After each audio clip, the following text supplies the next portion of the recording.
I hung up on him. Oh my gosh. Okay. Priority, Jimmy. I joined the Air Corps in April, and I graduated from high school in May. And in June, I turned 18.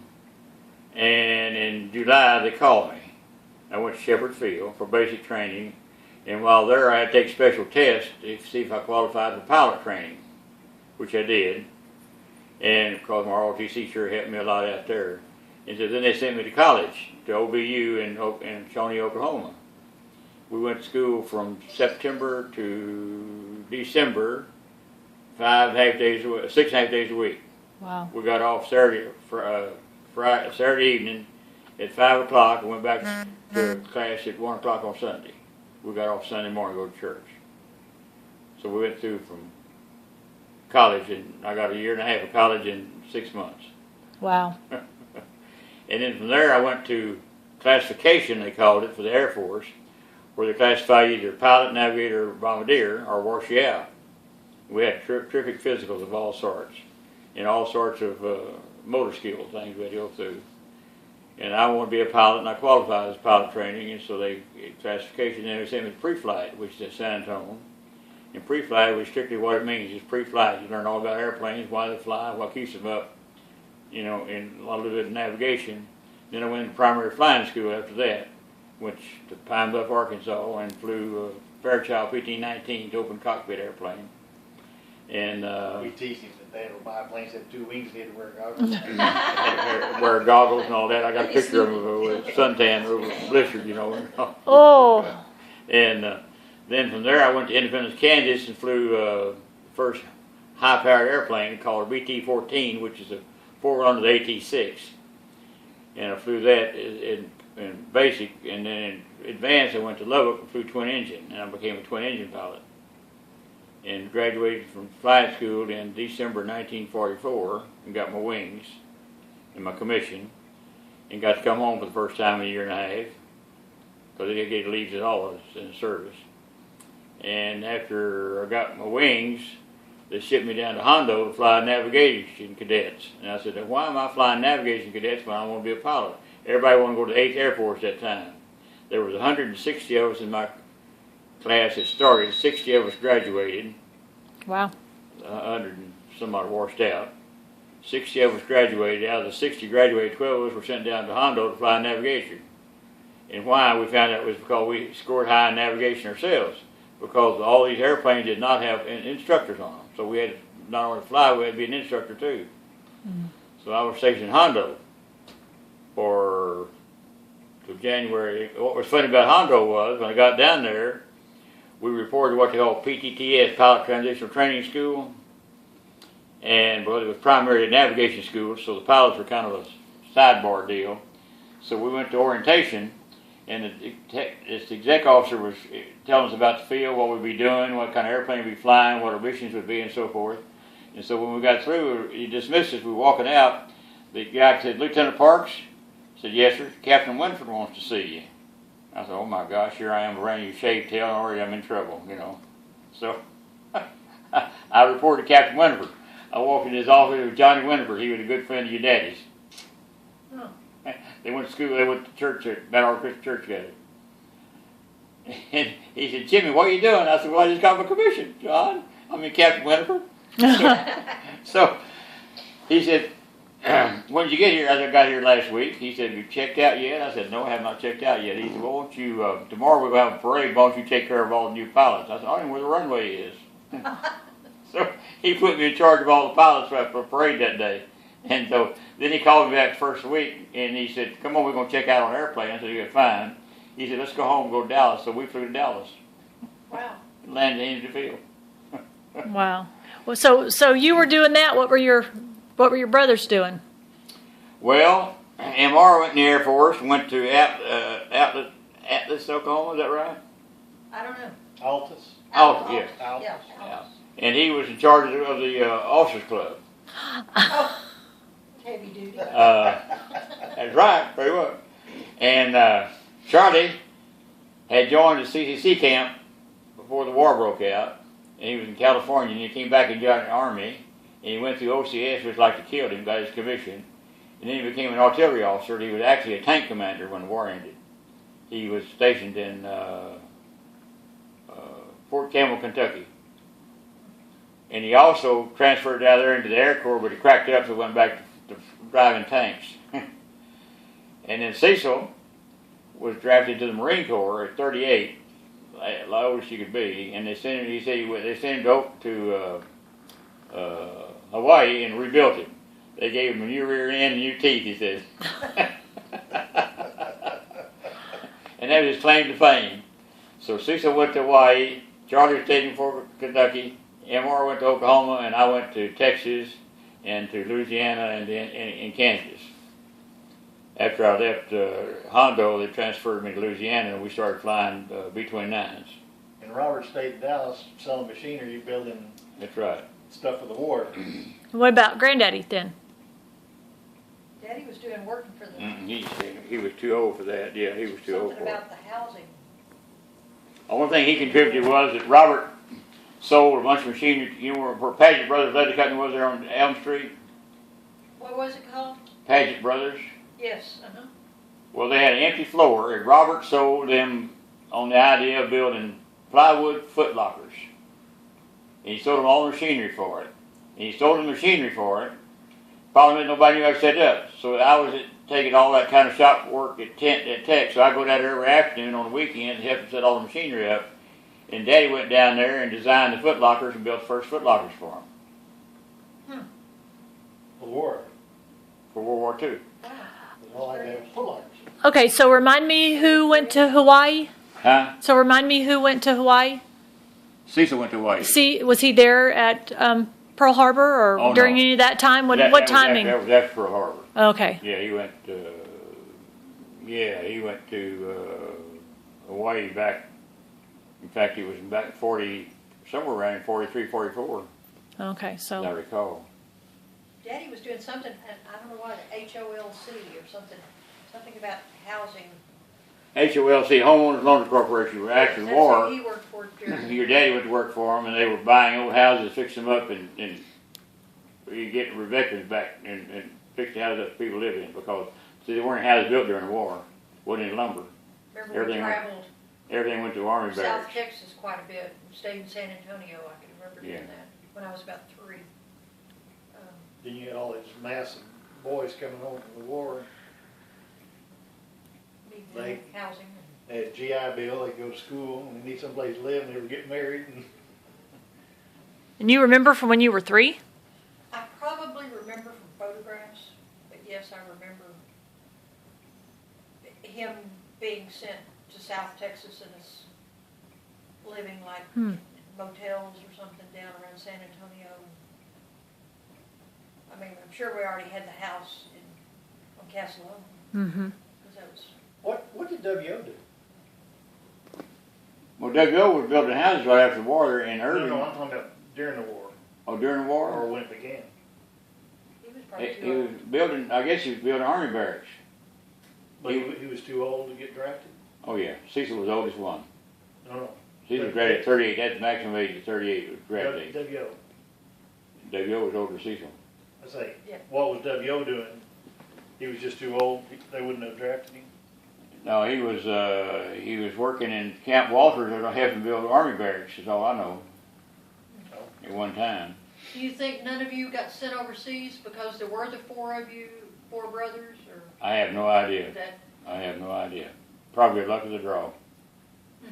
that was lucky for your, If he had washed out, they would have, because it was the Army Air Corps, there was no Air Force. yeah, He would have gone straight in the Army, and they would have sent him probably to Europe. Yeah, our threat was if you wash out, you're overseas in 2 days. And that was what they did when you washed out. So he scared you to death. you better So be well. you studied like hell. I spent many a night under the cover with a flashlight studying. And Dad, didn't you, there was a talk about you going to the occupation of Japan after? Well, when the war was winding down, after the war was over in Europe and the B-29s were coming online, we stopped flying Navigators and started flying B-29s. They were building a B-29 squadron. And so I started flying B-29s, and they were going to build a squadron of B-29s. We were going to go to Japan. I was scheduled to leave for Japan on September the 30th. And the war was over on August 14th. Wow. So he just Bear So I meat. just got lucky. There's that movie out right now, Unbroken, about Louis Zampini. Yeah. Have you read that book, or you know anything about I've that? heard about it. I read it, and then I told Mom about it. This was a couple of years ago when the book came out. Uh-huh. It was real popular. And I said, read it to Dad, because he couldn't see. And after she read it, she wouldn't read to him. It was, Lori and I both read it. That's pretty horrible, isn't it? Because he could have easily been in that same Oh, yeah. situation, because he was flying the same bombers that they were flying. Yeah, if I had stayed in, I'd gone to Korea, you see. In fact, what's funny is when I came home, what they did was after the war was over, we stopped all our flying, and they sent a directive to how many pilots wanted out and how many wanted to stay in. And so I chose to get out. And United and American, whoever said came and wanted to draft us to fly a commercial for them, and we didn't want to do that. So I wanted to go back home for some reason or other. And I wanted to go back home, and so and I didn't take the offer to stay in the Air Force. I got out, and when I came back home and enrolled in SMU, I went over and I stayed in reserve till '52.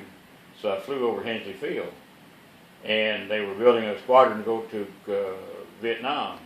To Korea, and they kept trying to get me to join a regular squadron. I said, no, I just fly on the weekend. So they kept writing me letters and calling me and giving me dirty remarks every time I go to the field. Hey, Parks, when you going to join an outfit? I'm not going to join one. I don't have time. I'm building a business. I just got married. I have a new baby. I got to stay home. Don't have all this time. And so they kept putting pressure on me. So finally one day after the second letter, or third letter rather, I guess it was, I told Nell, I said, well, I guess I'll go over and join the active squadron. They're driving me crazy. So I got in the car. We did on called Shady Grove, and everybody had to drive. I drove down Shady Grove to Beltline Road, turned south on Beltline, and went down to cross the river. By the time I crossed the river, I said, hell, they got my name, rank, and serial number, and telephone. They want me to call me. I turned around and came back. Less than a month, they activated that squadron and sent me to Korea. Oh, wow. That's what you call living a charmed life, right? That is. And they did that twice. Did that twice on me. And I went to Carsville over at Fort Worth for a month and flew. And they want to put me in an active squadron. I said, no, I don't want to do that. And so I got out of it. And how I got out of it, I don't know. But I did. So I did not have to go overseas. But I would have gone to Korea because I had a good buddy of mine that, in fact, what's real funny is I ran to a guy over at Grand Prairie Golf Course that stayed in and flew with me. And he went to, he made Brig General. And he stayed in and he went to Korea and he flew. He said, Jimmy, you're lucky as hell you can go to Korea. He said, there's hell over there. So Yep, I agree with that. I was mighty lucky. I was lucky the war in Japan was over. That's the only Democrat I ever liked was Truman when on the war. he stopped the war. But I had enough excitement as it was in flying anyway, because flying with navigators was real experience. They'd get lost if you weren't careful. Mm-hmm. Funniest thing happened to me was, to talk about war stories. Now I got one war story. I went to a station in Monroe, Louisiana. We were flying navigation cadets. We had a squadron of French navigators coming over. All these were officers, all experienced, and they were coming over learning our equipment. And everybody wanted to fly them because there weren't any rules for them. We were restricted on how low we could go and where we could fly and this, that, and the other. But if the Frenchmen were with us, all rules were set aside. You could do what you wanted to.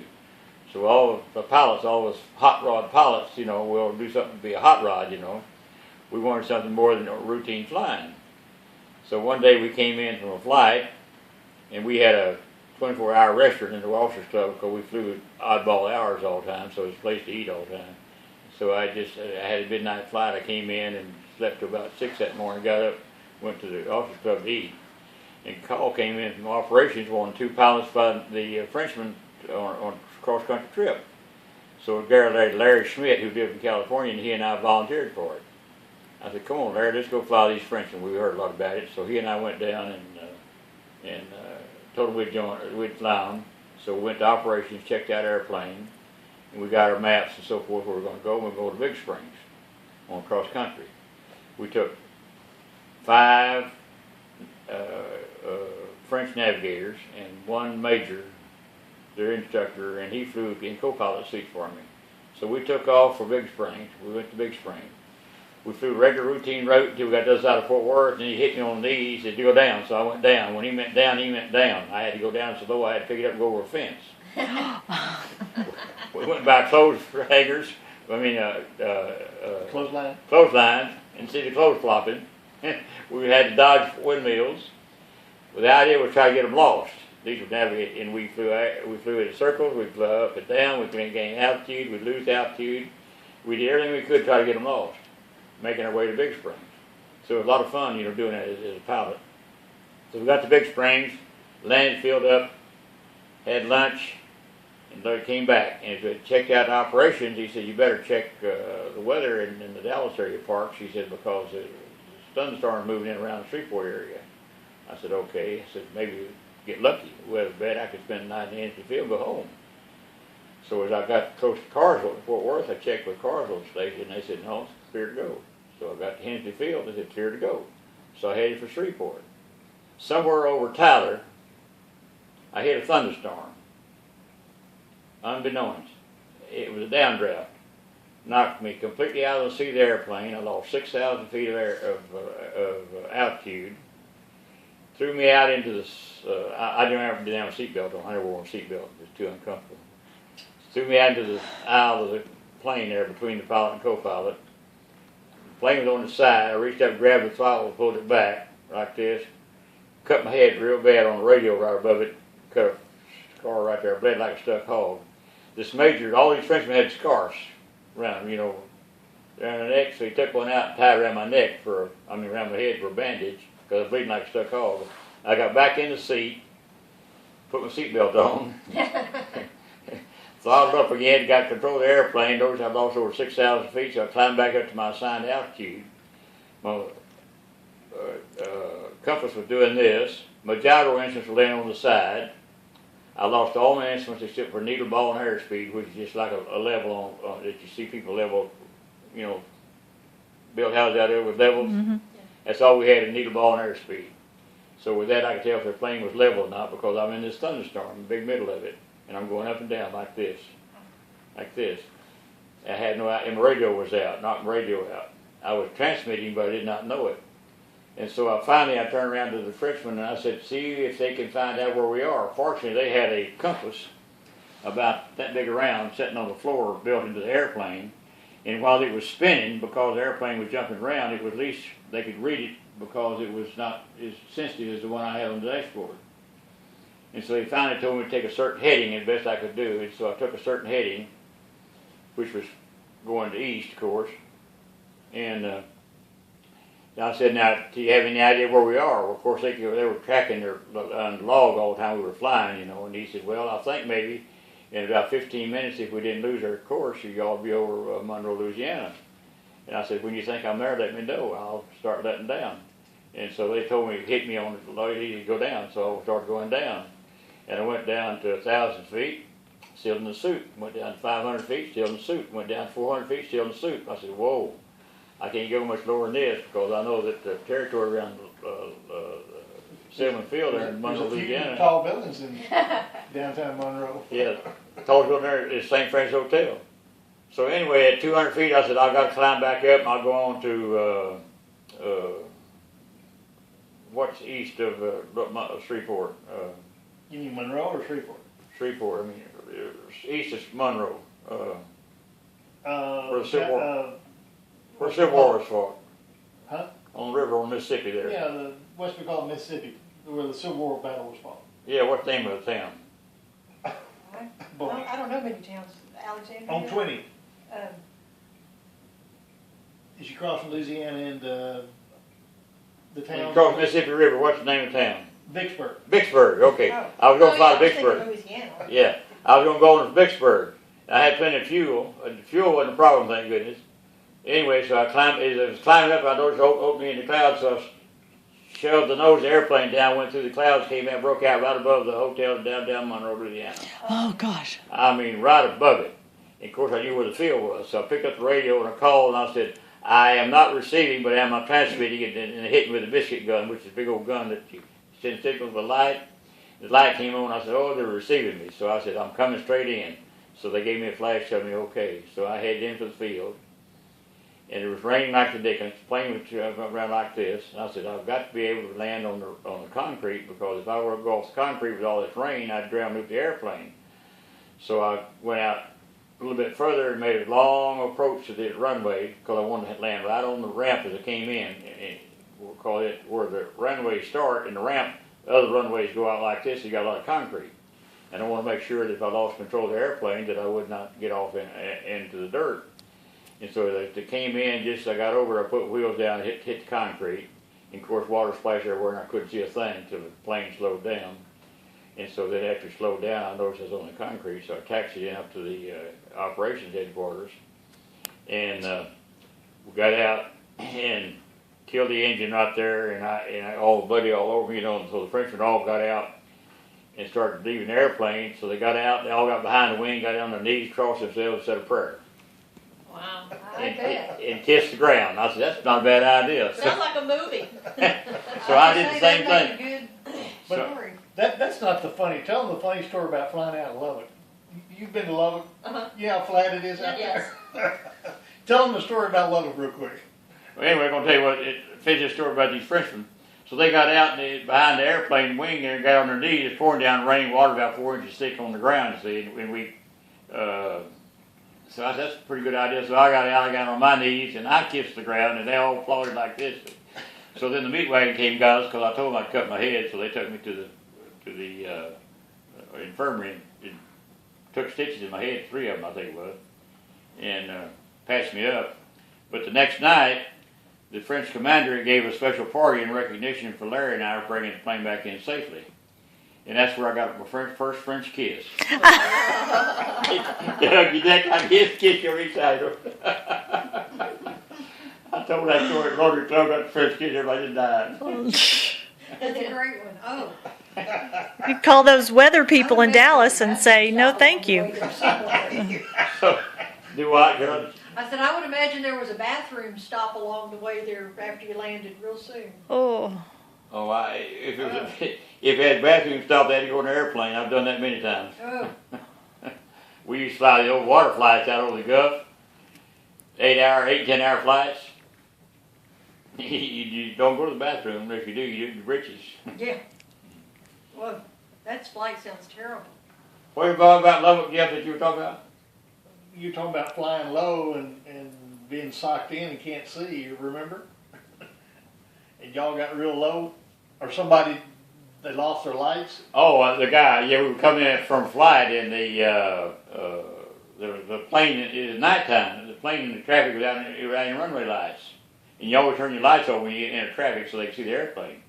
And so the tower came on and notified us that there's a plane in traffic without any lights, so be careful. So you got a formation of planes flying around, all of a sudden one of them doesn't have any lights. Whoa. See, your landing high altitude was 1,500, and they stack you, put you at 2,500 and 3,500. So as we came in from these long flights, there's 100 planes went out that day. We came back in, and so they stacked you at 3,500, and then they dropped you down 2,500 and 1,500. Well, on 2,500 drop, I got this radio came guy and said there's a plane in traffic without any lights. And so of course everybody held their course until we get the guy out of the way, you know. Well, I heard all this confusion. I could see down on the ground a lot of activity going on. And these 2 guys that were on the lower one did not want to give up their flight, so they kept looking for this airplane. And we had open cockpits at that time for landing purposes. You could open the canopy up for better vision. And they flew into the ground. Because they weren't watching where they were flying, and they flew down. And fortunately, they were there at Lubbock, and they had just plowed the field. There was fresh plowed furs, you know. So they landed with the furs there, so they just skid right along. And then, but the funny part is, they jumped out of the airplane because they thought they had hit the airplane. They didn't hit the ground, and they popped their chutes. They thought they'd run into the plane and with the lights were out, so they jumped out and pulled their